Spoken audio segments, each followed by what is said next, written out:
live. Yeah, we going live. Hey, we going live. Yeah, we going live. Yeah, we going. Yeah, we going. Yeah, we going live. From the 50-yard line, we going live. From the 50-yard line, we going live. From the 50-yard line. Hey. Hello, beautiful people. Hello. I am Jarrett, the football genius Burgess. And I am Stephanie Fitzpatrick, aka the Advantage Coach. And we got a guest. Yes. Introduce yourself to the people, sir. I'm Abdul Shamsiddeen out of New York City, living in Atlanta, and I'm happy to be here on Field to the Real podcast. Thank you, man. Love we appreciate it. Thank you. We appreciate you being here with us. Look, absolutely. I'll make sure I got the name right. Right, yeah, you did it right. You got it right. Well, look, it's right behind us in case you need right. it. Right. Yeah, but I see it's like pieced out a little bit. Oh, okay. That's okay. I did see that kind of show up on my end. Yeah. But man, the funny story is we've been trying to get you on this podcast for about a year now. Yeah. And it's been that long, that fast? It's been that long. Because you remember when I first talked to you about it, I want to say it was before the pandemic hit. Yeah, it was. Exactly. It was before the pandemic hit. And then the pandemic hit, things got crazy. And it's taking this long. I mean, we definitely could have had you on sooner, but it's taking this long, man. But I'm excited to have you on, one, because I'm a fan of basketball.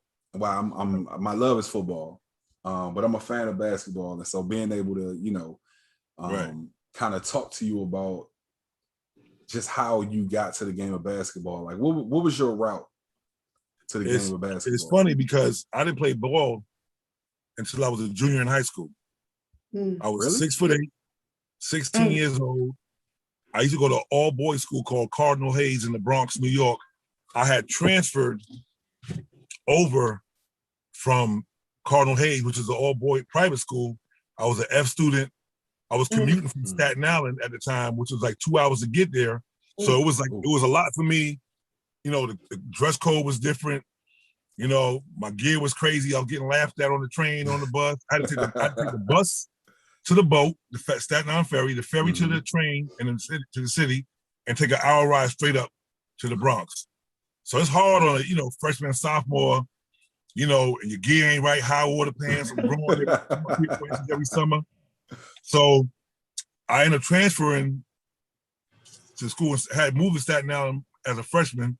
And so the commute was different. And I transferred to my junior year, went to an all-white school called Tottenville High School, predominantly white. I'll say that. It might have been 2% minority.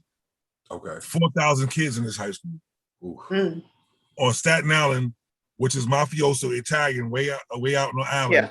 Yeah. And I went there and I said, I'm in the hallway, and somebody was like, there's a coach named Evan Pickman who used to coach at the community college. He's known to be real fiery, real good. He's a winner. Why don't you try to play for him? I was like, I don't know. He said, he could make you a star. And a friend of mine kept saying he could make you a star. I'm like, all right, whatever. I don't play ball. I wasn't even playing ball in the park. Nothing. I was just about to ask you. I saw him in the hallway one time, and I said, I heard you could make me a star. And he said, well, do you play? I said, I don't play. He said, well, can you dunk? I said, I never tried. So he gave me a ball. He took me to the rim. He said, just put it in the basket. Let me see something. I jumped up and put it in with two hands, relatively easy. He said, you're an athlete. And then after that, everything changed. Wow. So my junior year, I'm playing. Mind you, I'm like the only black kid on team. And everybody expected me to be the dude, the savior. So I'm playing. It was hard for me because, I was scared to death. Everybody's coming for me. Little dudes trying to dunk on me. So I finally learned how to block a shot here and there. I averaged like 5 points, about 6 rebounds or 7 rebounds, and maybe 1-2 blocks. And this means that like I'm brand new to the game. Oh, wow. But my high school coach said, listen,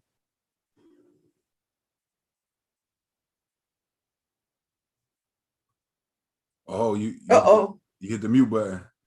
We can't hear you. You hear me now? Yeah, there you go. Yeah. If you stick with me, if you go to the camps, if you do like I need you to do, you know, you could get better if you keep working, you believe in it. So I went to 5-star basketball camp. I used to run the hills 2, 3 o'clock in the morning by the house, sneak out the house, go to come get me, give me a whooping all the way back home, 4 a.m. My mom was Muslim, they Muslim, so they, you know, was real strict household. Mhm. So, you know, I went to all Jewish camp in the summer called Kutch's Sports Academy, which is a private school for Jewish kids. Okay. And I went there, not a private school, a camp, a rich kid camp that they stayed there for a whole summer. So I went there all summer, got out the city, got out of New York, played against the older guys, played against the counselors. I came back, man, after that summer, and I averaged like 23 points, 14 rebounds, 7 blocks a game. I was honorable mention McDonald's All-American, and that was it. I caught fire. I had like 120-something scholarship offers by the time I was midway through my second season. So that's it right there. That's a blessing. Yeah.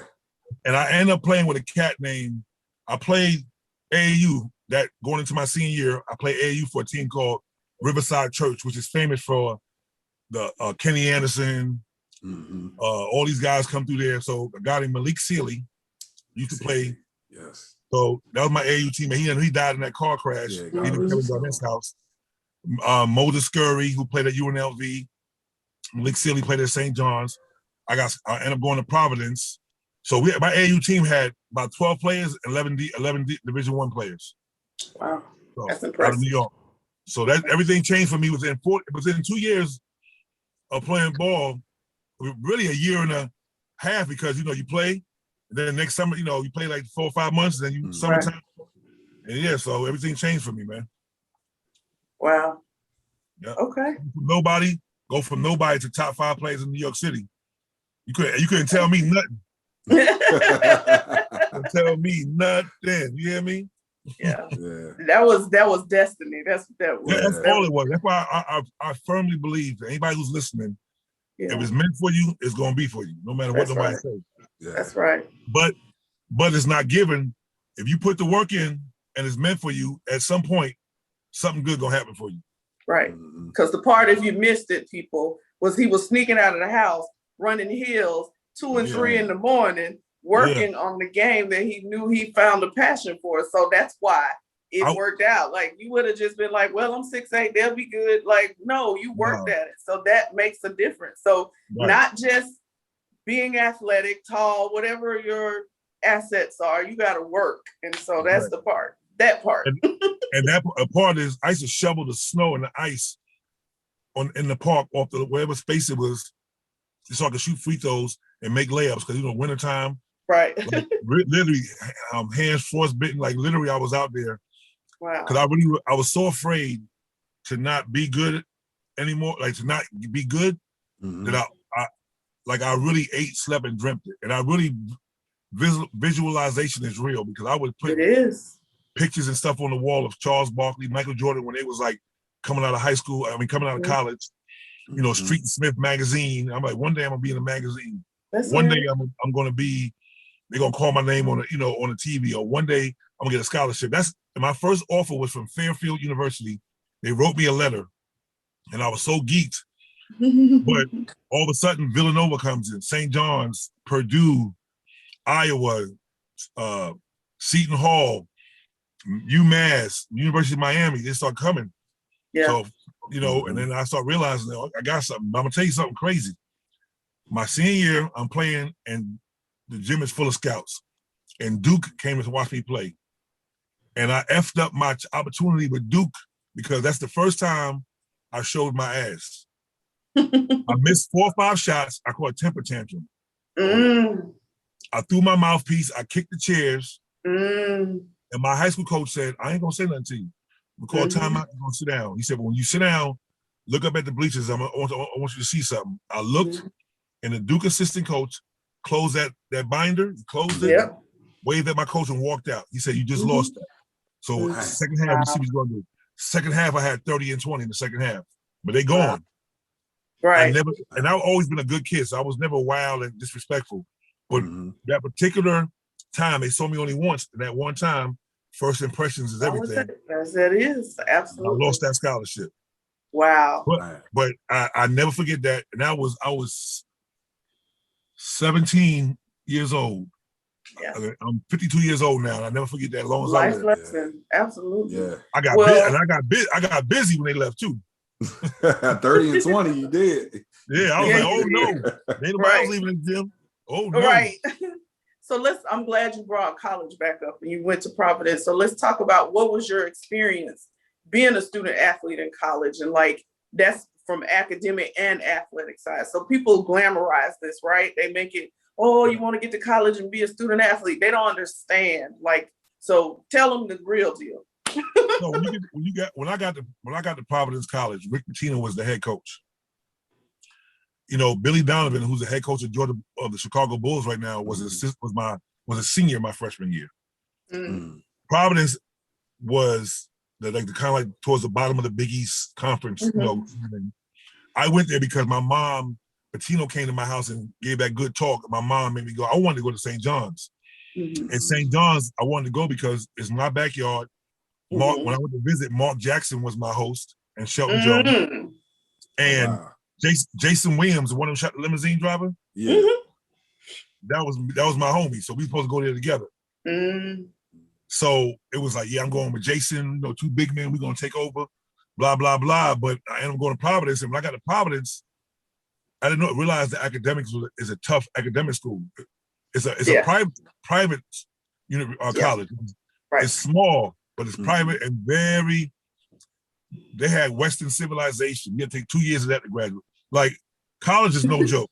Yeah. And I came in, I was an F student in high school. When I found out they implemented the SAT that year, I got my ish together and I bust my tail, got a B average, and I passed my SAT. So going to my freshman year, it was like, listen, we study here. It's not some schools, you know, you can go there and you can slide. They would come by the window in the classroom to make sure we were awake, make sure our hats wasn't on, and make sure we paying attention. So they didn't play no games. And I don't know if you're familiar with a guy named Jeff Van Gundy. Well, Jeff Van Gundy was assistant that year. He was in charge of making sure we wasn't slipping when we were in class. So Jeff Van Gundy, and a guy named Herb Sendek, who was James Harden coach at Arizona State. Okay. They were both assistant under Pitino. Okay. So they always be, and Herb Sendek was a real academic guy. He's a really smart guy. So he was always like, you know, we had study hall.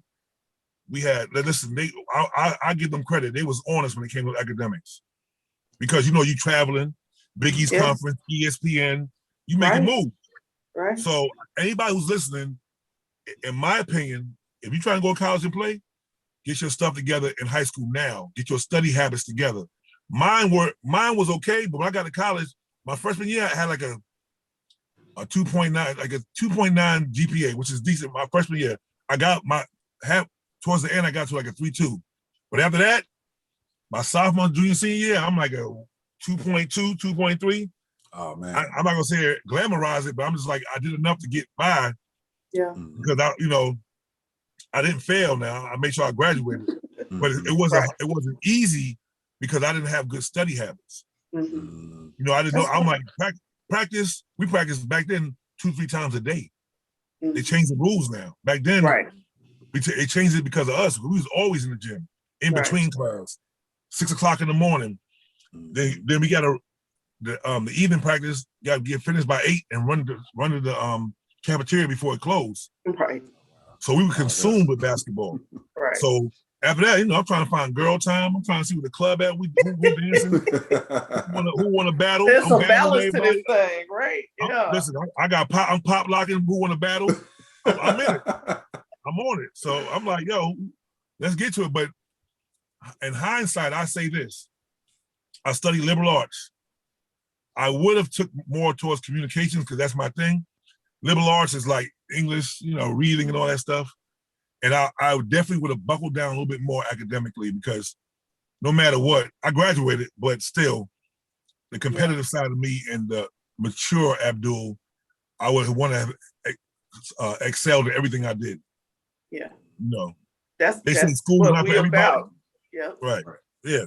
Yeah. For sure. That's why we're doing what we're doing right here, because that's what we're about. We want people to hear your story. We want these young kids to understand, know before you go there what you want, or, you know, like our project, we want to bring it to you just in case you missed it when you were in high school. So you do take advantage of what you're getting while you're in college. So, yeah. And if you don't, one thing you have to understand, these kids, there's nothing easy. There's no shortcut to this. Mm-hmm. Please say that. The possibility of possibly getting drafted by the NBA, NFL, Major League Baseball, hockey, swimming, whatever you're doing, it's like hitting the lottery. Yep. And 90% won't happen. Yep. So I believe in destiny. I just got on I took the right turn. I went straight. I hit the right door. Everything lined up for me. For a kid that ain't play ball, I play ball. 86, I started playing ball. I'm at 16. 4 years later, I'm in the final. 3 years later, I'm in the final four. 3 years after that, I'm an NBA draft pick. So, you know, everything happens for a reason. But I was prepared. I worked hard. I didn't take no shortcuts on the push-ups. If I got up in the middle of the night to use the bathroom in high school, at 4 a.m, use the bathroom, I get down and do 25 push-ups because I was so afraid that somebody somewhere was doing 24. So I'm gonna do one more than them so they won't be better than me when I see them or stronger than me. That's how I used to think. Mm-hmm. I was insane with it. So my thing is, I had athleticism. I had like a 38-inch vertical. I used to run a 450 mile at my 454 second mile. So, but I put the work in. I raised the IQ, and these kids gotta understand. Yeah, you can jump out the gym. Okay, great. But can you follow a game plan? Do you know the plays? Do you know when the guard comes by you, or you put set that screen or roll?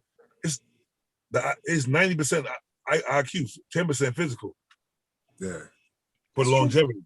So, you know, I always dreamed about they're gonna say my name one day. All of a sudden I'm in the paper, I'm in the magazine, I got drafted.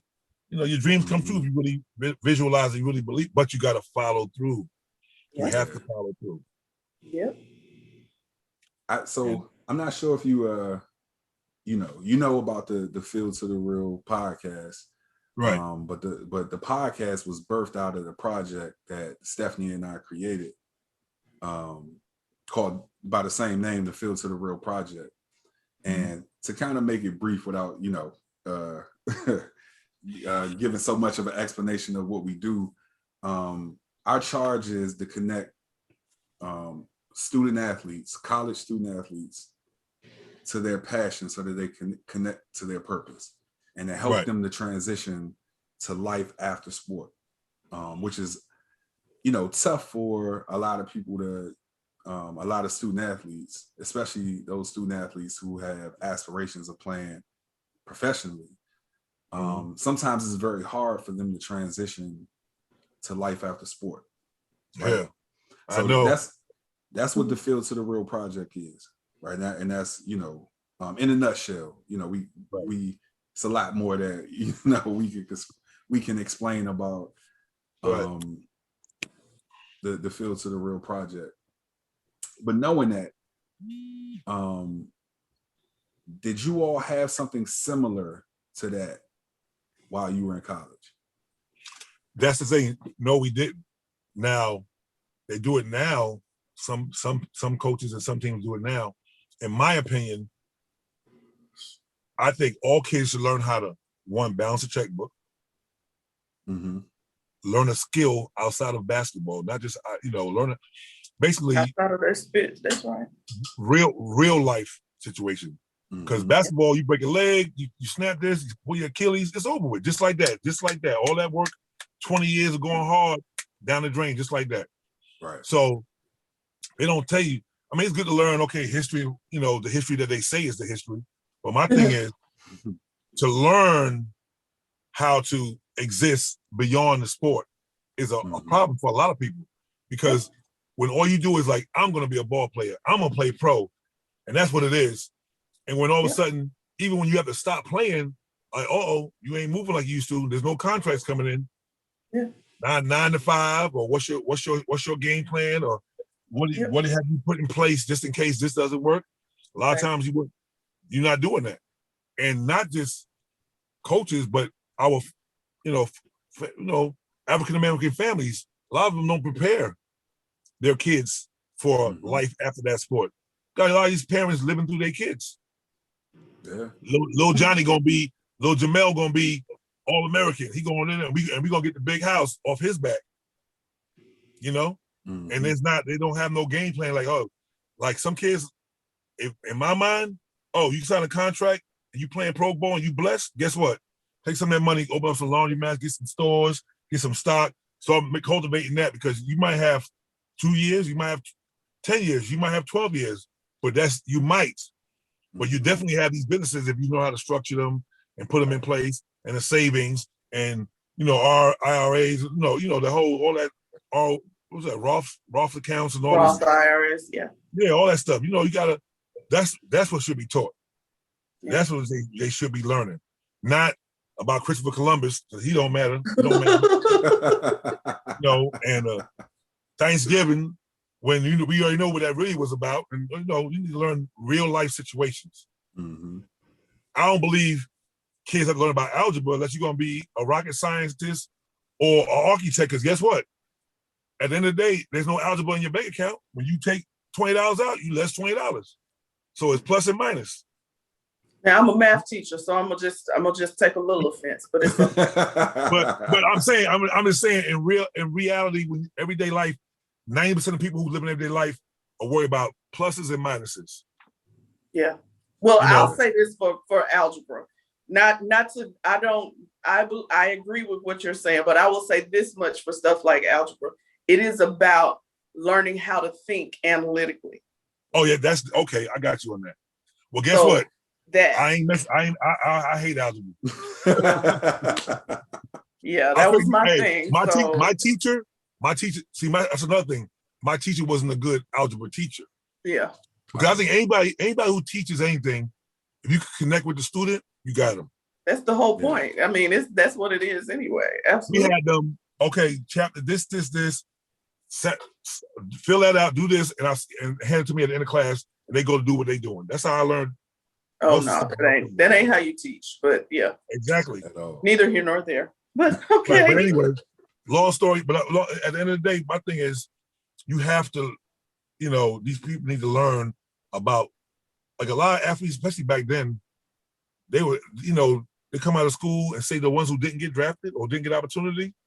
They're so depressed. Yep. Exactly. Because now I'm going back to rec ball, if I do play ball, and trying to find out what I'm gonna do for a 9 to 5, how I'm gonna pay some bills.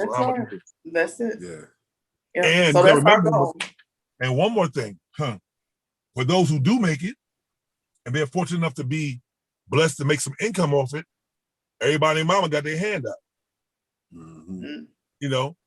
Everybody and mama, be a blessing to the family, take care of the family, do this, do that. And then when God forbid you need something, everybody turn their back and they start whistling. Yeah. So crickets. I've seen both sides of the fence. I've been on both sides of the fence. I know what it's like. So I tell all athletes, help others, because I think you're obligated as a human being if you're fortunate to help others. Yeah. But you gotta learn the key word and all that, and learn how to say no. That's right. Yeah. You got to be strategic. Use analytical thinking. Right. Right. That's right. Because in making those decisions, it's not your heart; it's your head. You need to think with that. Right. Yeah. And because everybody asks, "Oh, I gotta look out for my homie. He used to come to the games with me. He used to run the street." But my thing is, if that's your homie, take the LeBron James approach. That's right. Absolutely. I'm gonna put you in place, and we're gonna get money together. That's right. I ain't gonna go in my pocket to give you no money. I'm gonna help you show you how to make this money. That's right. Right. Absolutely. Makes sense. That's how you do it. That's why I love LeBron. People say what they want to say. LeBron James got the right format. He got the right format. I love it. I don't like his basketball game, but I love him as a human being. LeBron James is using his platform the way he should be to put his folks on the right way, not no handout, but it's something that they earned. Look at Rich. Look at Rich. The agent, Rich Kleiman. One of the biggest agents in business. That's KD's agent. No, but Rich Paul. No, they doing Rich Paul. Rich Paul. Yeah. Look at him. That's LeBron James' homie he put on. Yeah. Okay. For sure. Nah, All right. Nah, that's it right there, man. You know, you good. We definitely appreciate you, you sharing your story. Hey, I want to say one thing real quick before we sign off. Just so you know, anybody who's listening to this, tomorrow's not promised. Mm-hmm. I was overseas. I won a couple of championships. I was playing the 2, 3, 4, and 5. I played 4 positions. The year I was averaging like 17 points, 12 rebounds, like 7 assists a game. I'm hooping. Mm-hmm. But in the back of my mind, I was getting a lot of chest palpitations and didn't realize. I thought I was winded. I didn't know I was having a heart issue. Remember Hank Gathers? Yeah. Mm-hmm. Pass out on the Len Bias? Yeah. And your boy from the Celtics, the guy who passed with the heart problem from the Celtics, the guard. He's about 6'5". He was a beast. He played for Celtics and he ended up dying playing ball. Oh man, it'll come to me, man. I'll be able to tell you. I don't know who that is. Played for the Celtics, black guy, Reggie Lewis. Oh, okay. Reggie Lewis. Look him up. Reggie Lewis was a baller for the Celtics, and he fell out on the court in an NBA game. I don't remember that, but okay. He went and got checked out. They gave him a chill out for a couple of weeks, whatever. Ended up going back to the gym to shoot around in another gym and died in the gym. Heart enlarged. So I'm saying that I had the same thing, didn't know it. Wow. I had a fax from, I got some paperwork from the Clippers. I'm overseas now in Germany. We had one championship. We're going on our second championship. I'm killing in the Euro League. I'm hooping. I'm going great. And then all of a sudden I passed out. I went blind. Almost died. Just like that.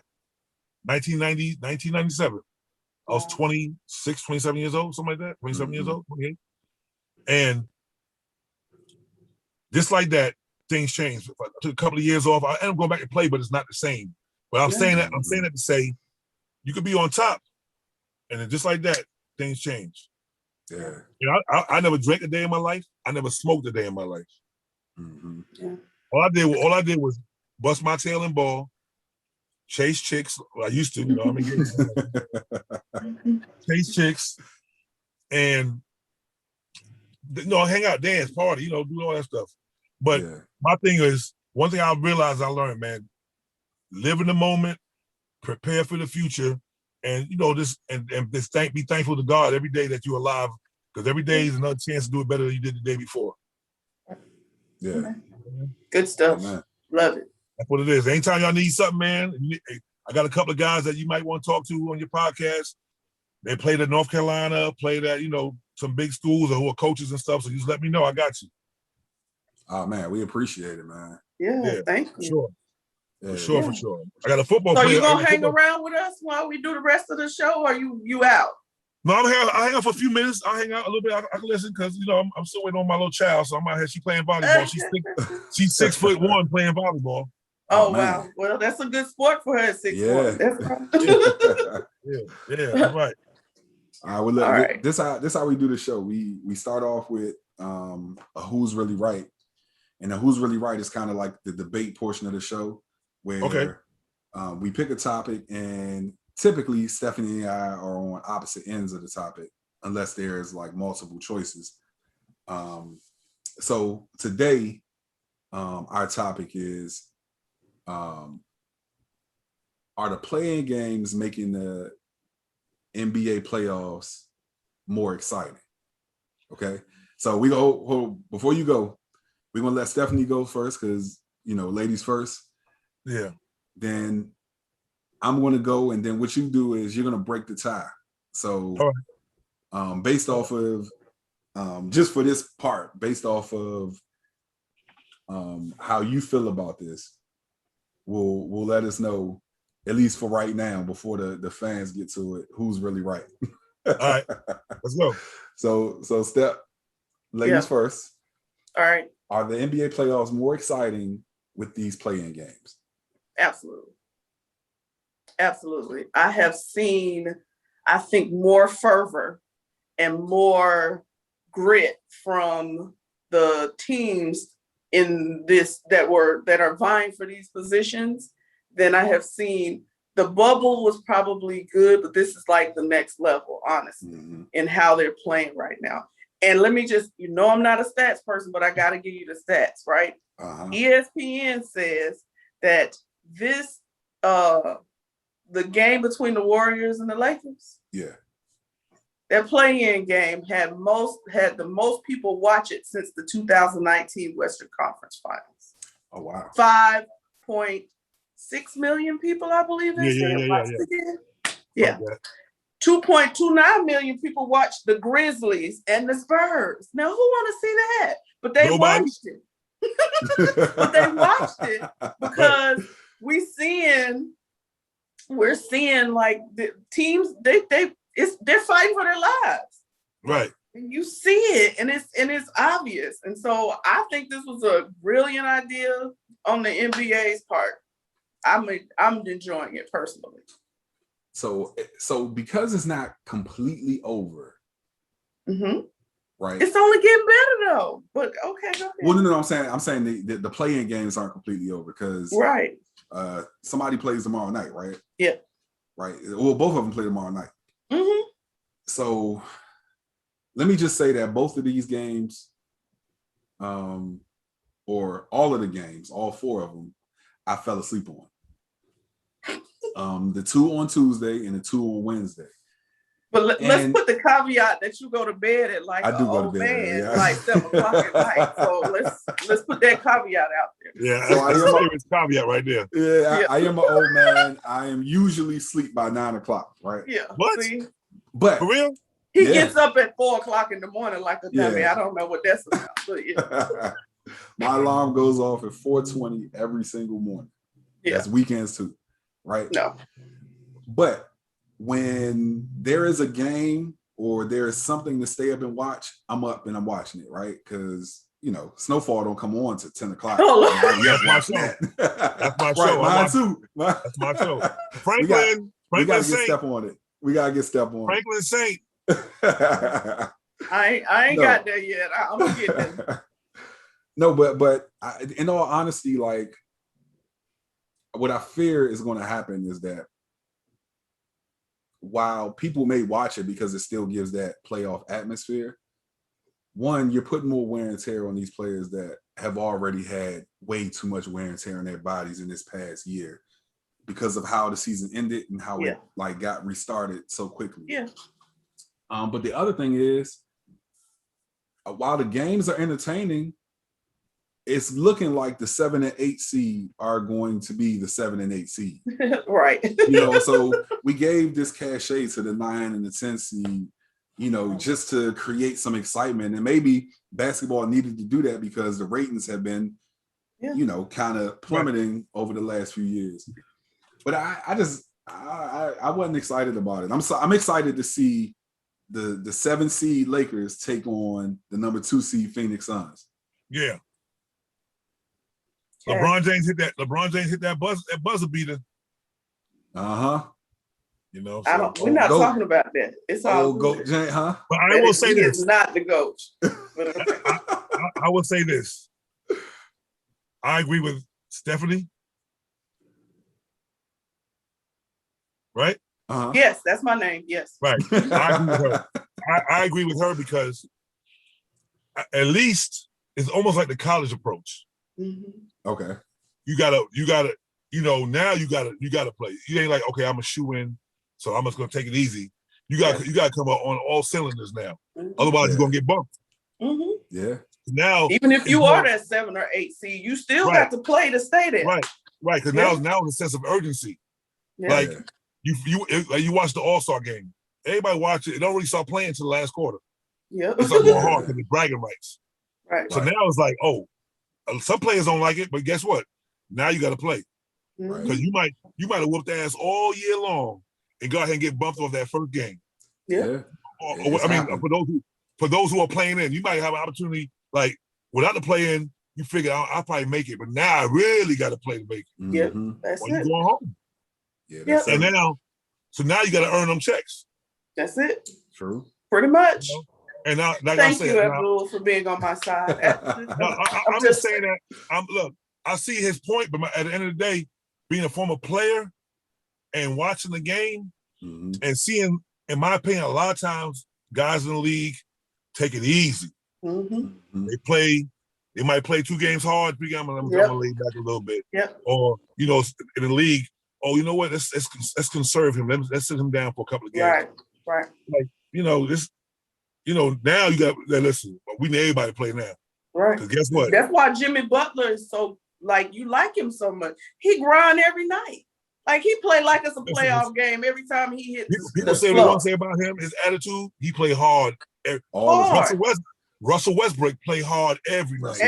Exactly. Yeah. And nobody can tell me a man averaging a damn near triple-double. Oh, he all right. Oh, he this or he that. Listen, you don't have to win a championship to be a winner. That's right. Charles Barkley was the one that never won a championship.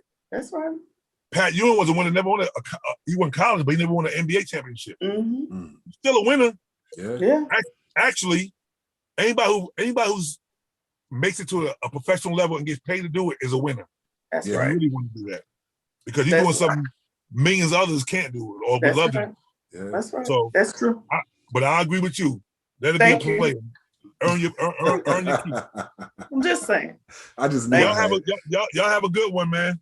Thank you. We for appreciate you for us. coming through and joining us, man. Now, anytime. And big fella, you right down the street from me, so I'll holler at you. All right. I appreciate it. I appreciate you, man. Thank you. All right. Bye-bye. All right. Now, this story, well, I would say you being a UGA fan, you definitely had to have paid very close attention to this story. And let me, I'm sorry, I meant to carry that out a little further. It's fine. Not just that you were a UVA fan, because I think that would have been the reason that you saw it. Right. But the reason why this story touched you is one, because you worked with and you have a love for student athletes. Yeah. And I'm sure in seeing the story of when it happened, I'm sure this is something that touched you. Listen, just knowing you, I'm sure this is something that touched you.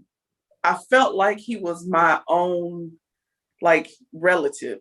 Yeah. Really, literally. So we're talking about Devon Gales. And for you all who don't know his story, he played for Southern University. And every year, I don't know why they do this. Well, I do know why, it's for the money. But some HBCUs, some, kind of lower D1 schools, they'll come in and play these big Power 5 schools. And so this particular game was Southern versus UGA, University of Georgia. And he took a hit on the sideline that was it wasn't intentional, but it was vicious because it was just the impact. It was on a kickoff, I believe. And he just, when he got hit, you could tell it was bad because when he fell, it was no bracing. It was none of that. And it was no movement. So turns out he literally kind of severed his spine and he ended up being paralyzed. But I will say this, I have followed this story since it happened 6 years ago because UGA stepped up. They brought him to the Shepherd Center there in Atlanta, which is one of the premier places to get physical therapy and taking care of yourself, spinal injuries in the country. And they took care of him the entire time that he's been, getting himself back to a place where he can function and be on his, take care of himself. And his mom's been right there by his side. But everybody from UGA, he part of their family, literally. And so to see, when I saw this, I was like, oh, this is just the icing on the cake. They've already taken such good care of him up to this point. But now he's accepted to the University of Georgia to continue his education. Come on now. Awesome. Come on now. This was almost a feel good final thought territory. Yeah. Well, so, and this happened 2015. 6 years ago. Yep. If I'm correct. Yep. You remember when we were talking about this earlier, I was like, I remember the name, but like, I don't know, like, so, for those of you who don't know, I used to drive for Uber down here in Atlanta. And so in 2015, I had to pick up a passenger from the Shepherd Center. And I pick up the passenger. I'm taking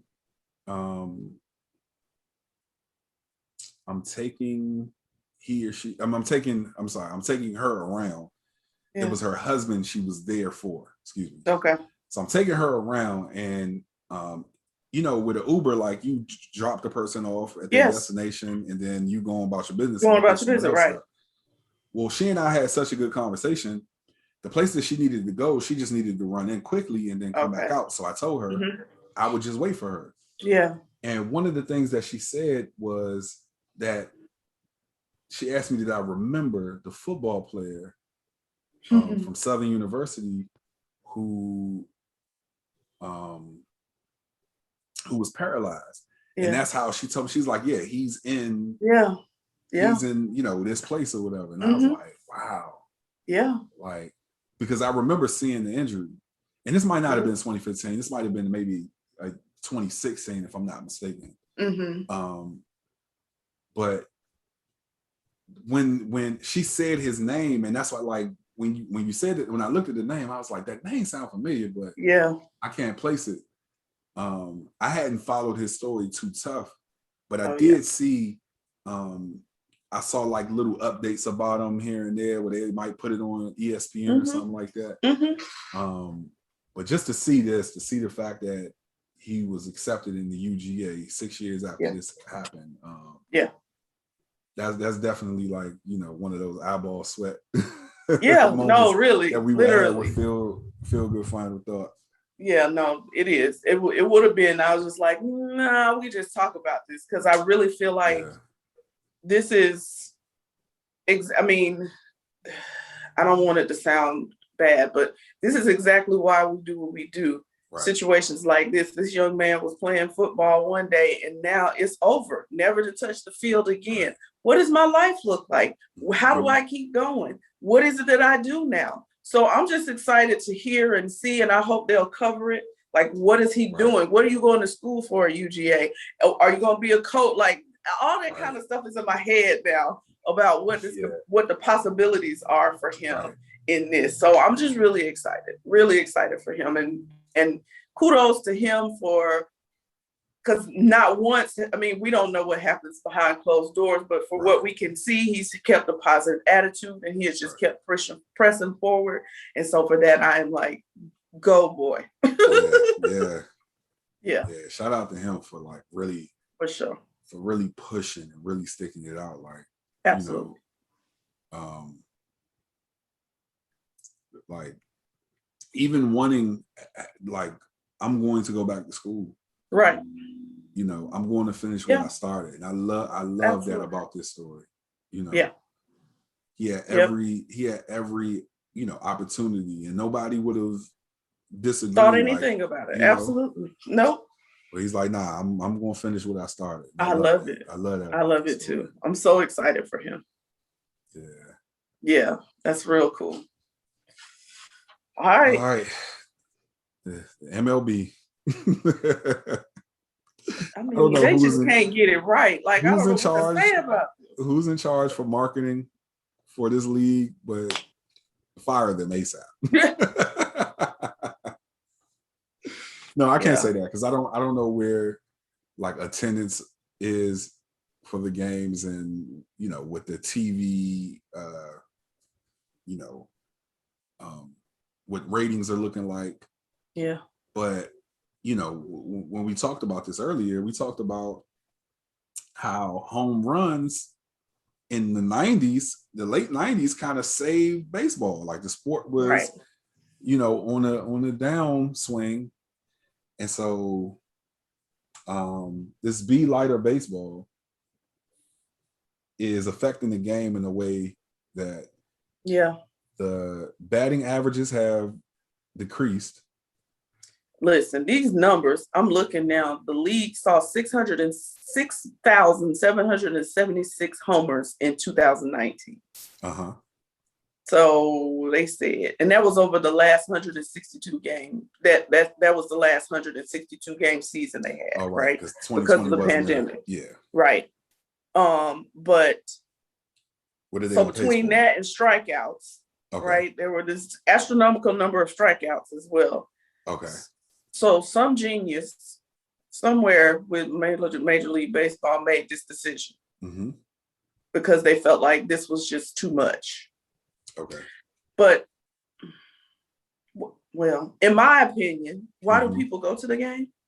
To see people do what? To see people knock the ball out the arena. Or to strike people out. Oh, okay. I mean, the other parts are... Let's see less of that. Part of the game, but it's like, that's not the exciting stuff that people want to see. Like, you hitting a single is not as exciting as you hitting a home run. I'm not here for a ground rule double. But that's not. Like, what? Okay, so shout out. I told Brandon I would do this. Shout out to the Kannapolis Cannonballers. Okay. I went to a baseball game last night, and yes. And it was pretty good attendance for it to be a Wednesday evening, right? So I feel like baseball is getting its due, right? Okay. How much of the stadium would you say was filled? Would you say it was 50% I would say filled? It was probably about 50%. Because they were still spacing us out a little bit. Right, yeah. Yeah, but about 50 because they were being really careful about where they sat people. I could tell because we were kind of in clumps. Like, if you were two, you were two. It was two. It was a clump down. Like, it wasn't like you had people sitting right next. So, but yeah, I think it's.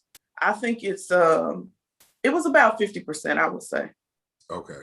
About 50%. It was a pretty good turnout. I mean, for it to be a Wednesday night. Mm-hmm. And I won't even tell you they record because he told me not to talk about that. But for that many people to be there, even on that means, I'm just going to assume that the record's pretty bad.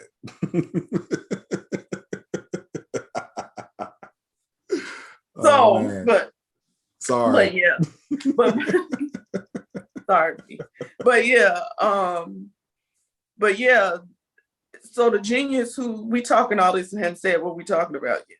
So some genius, some scientists, they said they commissioned some scientists to come up with some way to drag the averages or something. They said for the boosting home runs or something.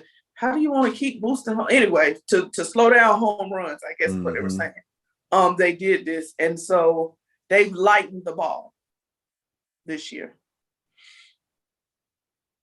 Yeah, and so they said that the balls will fly 1 to 2 feet shorter when hit over 375 feet. So they're literally trying to make them die in the air, essentially.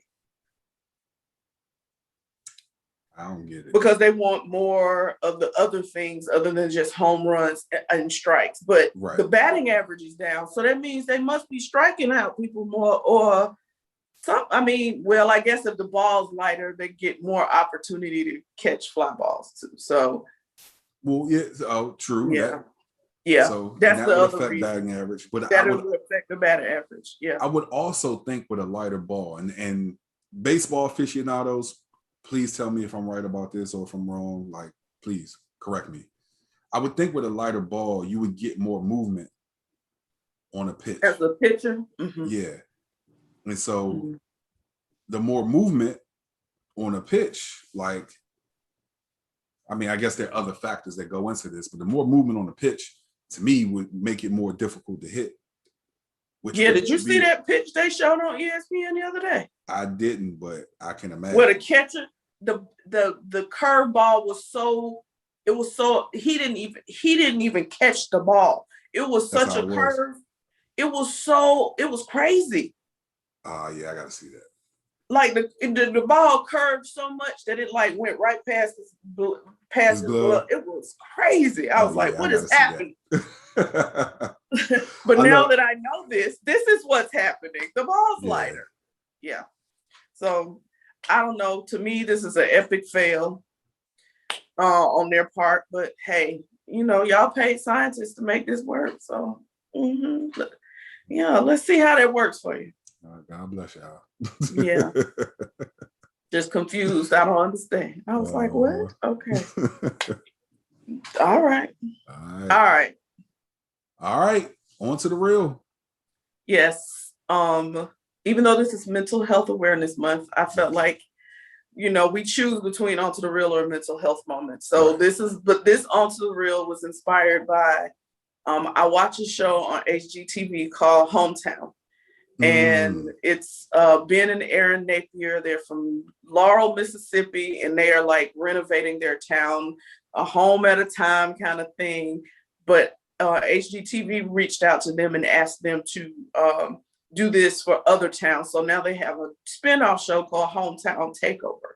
Oh, wow.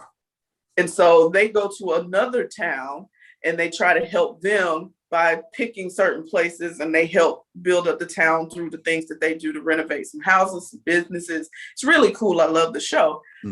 So this season they're in Wetumpka, Alabama. Yeah, that's the name of it. If you ever saw the movie, Big Fish? The house that was in the movie Big Fish is in Wetumpka, Alabama. Okay. They shot the movie in Wetumpka. And so, so they redid a business, this kind of restaurant there last week. And in renovating the restaurant, they also wanted to kind of, because it's like, it sits on the river, which is gorgeous. Like they were like, this is what's gonna bring people to Wetumpka, this restaurant. And so they wanted to help them build out their menu too for some different things. So they brought in this person, Eddie Jackson, who is supposed to be, he is known as a barbecue master. Yeah. To help them create like this, he helped them create some kind of burger that it looked so good. And so it was some of the stuff that he put on it, like some slaw and some other stuff. And they were like, oh my God, this is amazing, right? But it just got me to thinking, like, I gotta go look this dude up because I remember this name. Yeah. And so it turns out Eddie Jackson is a former NFL player who happened to win the next Food Network Star season 11 show. And he hosts on Food Network their Christmas Cookie Challenge. Oh, wow. So the name sounds familiar.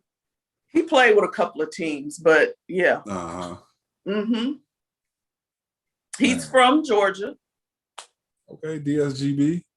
Yep, he is from Georgia. He what did he say? He grew up in some little small place in Georgia. I can't think of it right now, but yeah, he's from Georgia, and so his thing is fusing foods that people wouldn't think go together.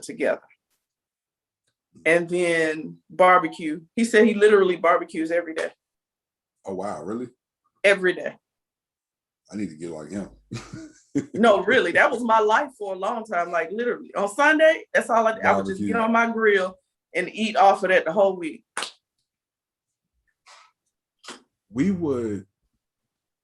I vividly remember this, right? It would be snow on the ground. And I would shovel a path to the grill, fire up the grill. Remember you telling me this. Go back in the house. Yeah. And go back out there as I needed to put food and flip it over. What I need to do, run back in the house, go back. Yeah. Hey, listen, man. Nothing like grilled food. Nothing like grilled food. So this was really cool to me. I thought this was really a great, one of those great stories because this was his second love. He said he started out learning to cook from his grandma, and then his dad took over when he got older, really, and that's where his passion for this came from. But that's just what we just got to be talking about. Like, at least he knew, I have a passion for this thing. So when football was over, it wasn't this traumatic situation for him. He just went right into what he loved. Yeah. he played for the University of Arkansas. He came out of Arkansas as an undrafted free agent in 2004. Okay. To the Carolina Panthers. But like you said, he bounced around a little bit. Yeah. To a few teams. And that's America's. That's it. I was trying to figure out what it was. I know it's some little town. I was like, I can't think of it. I want to say I never heard of Georgia. that. I know it was something like, but America, Washington, D.C., that makes sense, right? Yeah. So I was trying to associate it with something. Yeah. But yep, America's Georgia. So love it. This is a great story to me. Yeah, great story. Definitely. Yeah. Shout out to him. Shout out to him, like being able to, and it's one thing to transition to life after sport, but to do it at such a high level where you're gonna win it. You win and won against all of these other people. Yeah, no, that's awesome. You take that competitive spirit and put it into your other passions. It should turn out that way for you. Right. That's the real deal right there. So yeah. All right. Feel good final thought. This is why I didn't have Devon Gales. Devon Gales. I'm sorry, I keep saying that. Devon Gales as our feel good final thought, because this one right here, I was like grinning from ear to ear when I saw this story. So Amy Bockerstette, did I do it right? Yeah, you got it. Amy Bockerstette is on top of her game right now. She is a Special Olympian, but so she is the first person with Down syndrome to receive a college scholarship. Wow. Yes. And so I just she's from Arizona. She won, she qualified, they say qualified for the state tournament twice in 4 years. And this isn't playing, I don't think, as a para, in a Paralympic kind of thing. This is her competing against everybody else. Yeah. And with or without a disability, right? And she's doing her thing. And so the PGA, they love her. I think Gary Woodland is her hero, and he surprised her at a PGA tournament. And so I think she became an internet sensation because of what did she do? They said she made par on the golf course with him. And it went viral. Oh, wow. Yeah. And so she is I can't stop smiling now as I think about it. I love it. I love that she has been given the opportunity to not what our society says is limitations. She didn't allow to be put on her, right? And she's like, no, this is the game I love. I'm good at it. Let me go do it. So she said, I was fortunate to get the scholarship. So she said for her, it was meeting new friends. I love it. Me too. This is awesome. I think about being an undergrad, and when I was in undergrad, the Special Olympics would be held at Howard University in our gymnasium. And so in my program, shout out to Ms. Deborah Johnson. She may or may never see this, but she's impacted my life in so many different ways. She was my advisor while I was at Howard. And one of the things that she told me was you're going to have to volunteer your time or something. You can choose, but your time isn't your own. You need to give your time back. And just in speaking with her about, okay, what am I going to volunteer for? And we had a few things to choose from. I chose the Special Olympics. Okay. And so I would be there, we would have to set up, all of the activities that they were going to do. And then I end up having to not run it, because I don't want to say that, but like I was the person who had to like transition them to the next activity, and I had to get folks pumped up, and you know what I'm saying? And I had such a great experience doing it that year. And I want to say that might have been my junior year, which for those of you who don't know, like I had to come back for a red shirt senior year and then a private senior year. So and I went back and did the Special Olympics at Howard even after I graduated, which I mean, there wasn't an obligation at the time, but after graduating, you know, it definitely wasn't an obligation. And I just I'm sorry, I gave this long old story to really just say like I think about like just how excited everyone was just to participate and do these activities, and they felt good about it, and just being a part of that made me feel good, and so to see a story of an athlete like going to an athlete with disabilities, let me be clear, going to the highest point of sport, like you said, that makes me smile. Can't help but smile. Can't help but smile.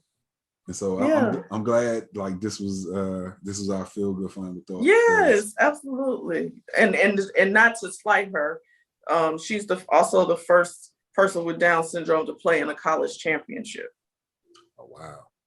Yeah. So not to slight her, but she working all types of barriers. Right. I love it. And I hope that means more people with disabilities get with, I hate saying that. I really do. But I know that's how it's termed, because I don't like to say it, but that's what it's termed. Get more opportunities to do things like this. Like that is amazing. I love it. Kudos to you, Miss Amy. Miss Bockerstette. Yeah. I have. You got it on. No, you did on the first joint. You just on the first joint. Listen, if you had seen me at that baseball game last night, trying to pronounce it. Names, somebody's name was JOHNABIELLE.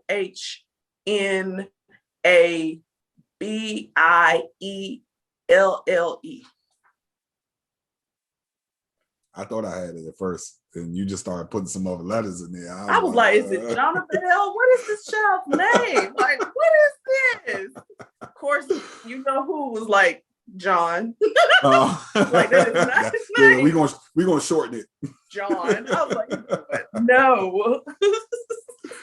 Oh man. So yeah. All good. All right. Show picks. Yeah. What you watching? So I saw this a couple of weeks ago, but I've forgotten that I saw it and how good it was.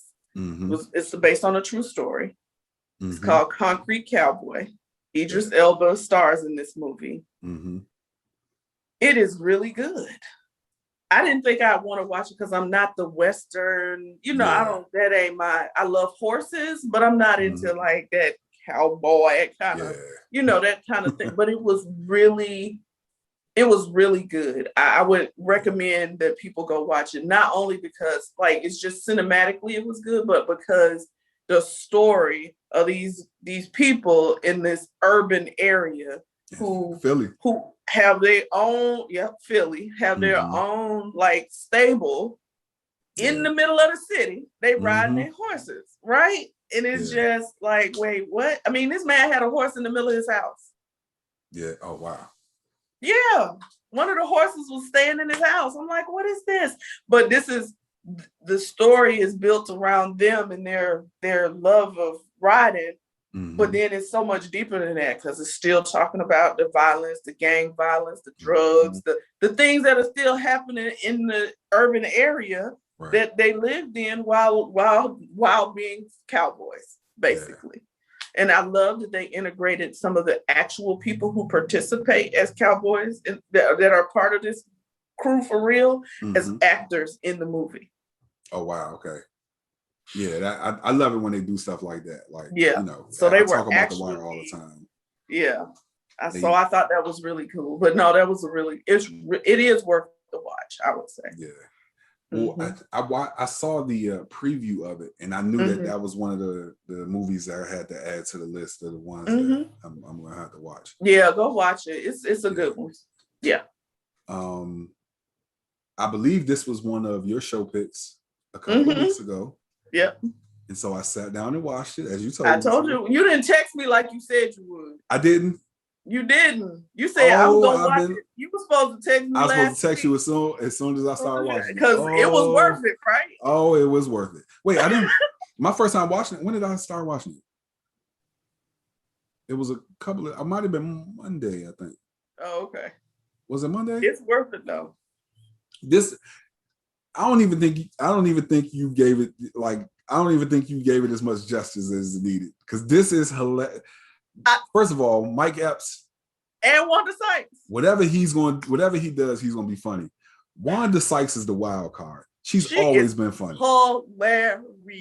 But she's hilarious in this. Hilarious. You know, so we love this show, but I think that what is her name? I don't want to mess up. Kim Fields. Kim Fields. I was trying so hard not to say Tootie from The Facts of Life. You couldn't even go with Regine. You were going back to Tootie. Oh my goodness. No, but so like she does really good at the dramatic scenes, because I think that's what type of actress she is. She is, right. But like I feel like her attempts at being funny around this cast kind of fall short, because Mike Epps and Wanda Sykes are so funny. Like, in fairness to her, there are some moments in there where like she's funny in her own ways. Yeah, because like, Tootie was on a comedy. Yeah, and you know, Living Single was kind of a comedy. Yeah, well, and she nailed Regine, which is like, I guess I'm gonna tell you. My cousin calls me that. I know. I was gonna bring it up.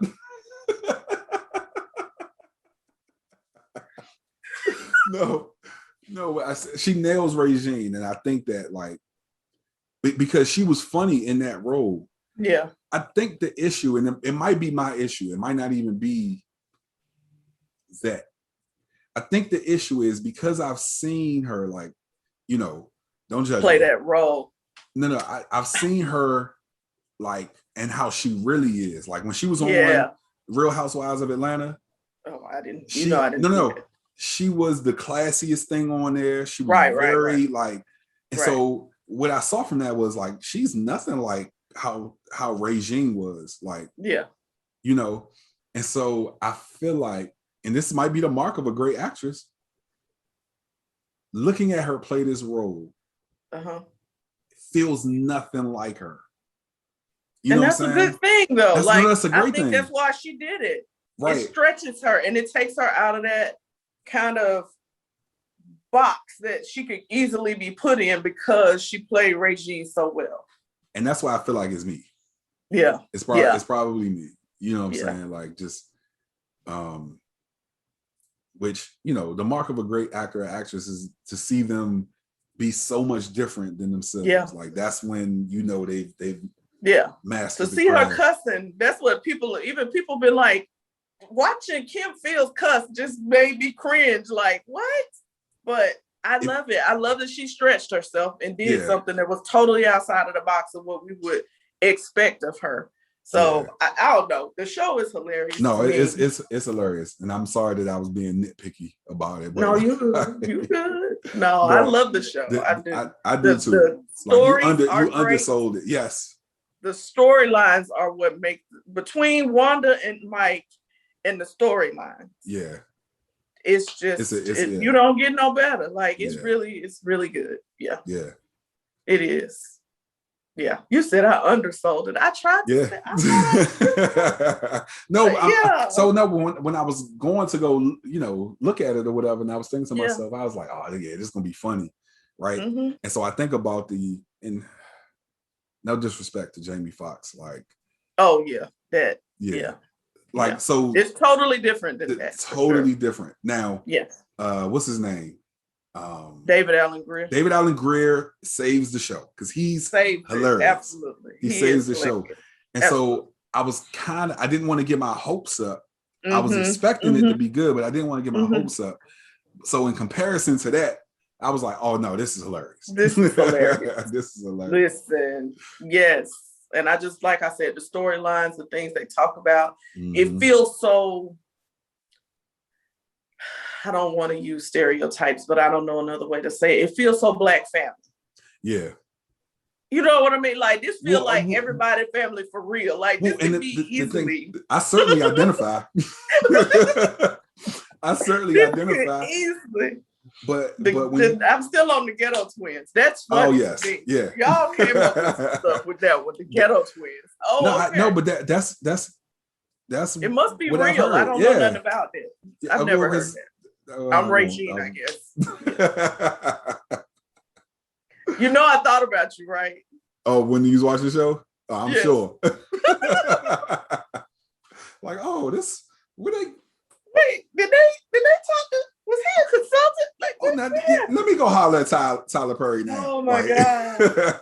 Because if they can put this show out, how many times? See, if you had done it when I told you to do it, this would be you instead of them. Yeah, that's true. This would have been your show with Tyler Perry instead of them.